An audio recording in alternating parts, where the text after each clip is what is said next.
Hello everyone, I'm Mike D'Angelo with That's Entertainment, and this is your retro review of Altered Beast by Sega.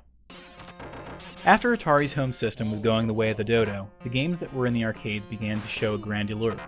Games like Donkey Kong, Joust, and even Mario Brothers were very popular, and these games eventually made their way to home consoles.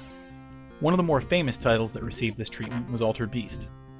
One of Sega's classics, the game was originally quite popular in the arcades. At the time, the beat-em-up styles were still quite fresh, and concept was pretty brilliant, enticing you to spend just one more quarter to see the next transformation of your character. In spite of that, how did the conversion to console gaming fare? Despite being both an early generation video game and one from the arcades, Altered Beast actually had a pretty well thought out plot. With a foundation in Greek mythology, you take on the role of a recently risen centurion.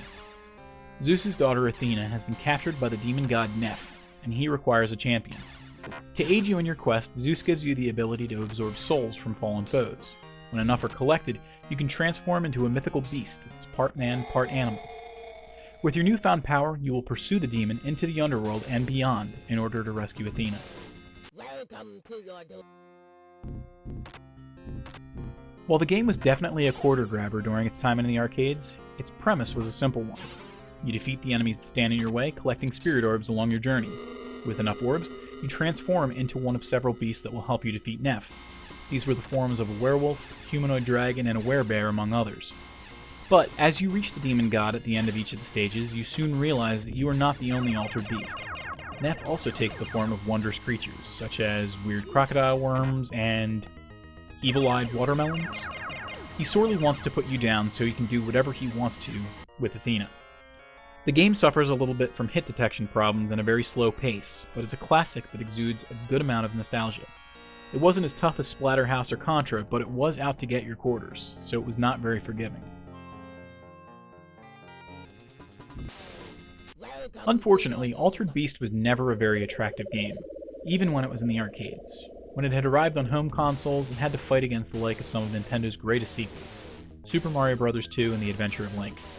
Super Contra released in the arcade while Metal Gear was releasing on the NES.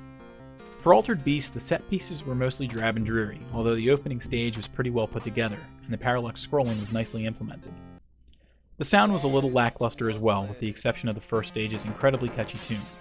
Even after all this time, the opening line of the first stage, "Rise from your graves," is a source of nostalgia for many an old-school nerd.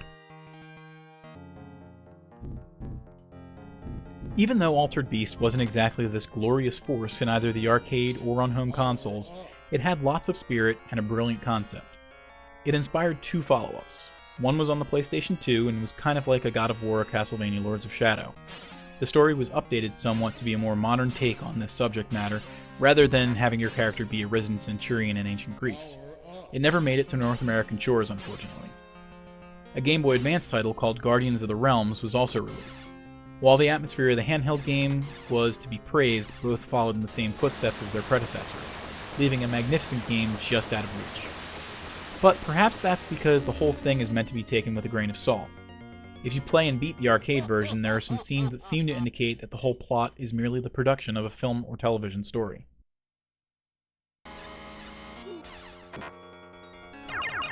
Altered Beast is one of the so-called classics of gaming.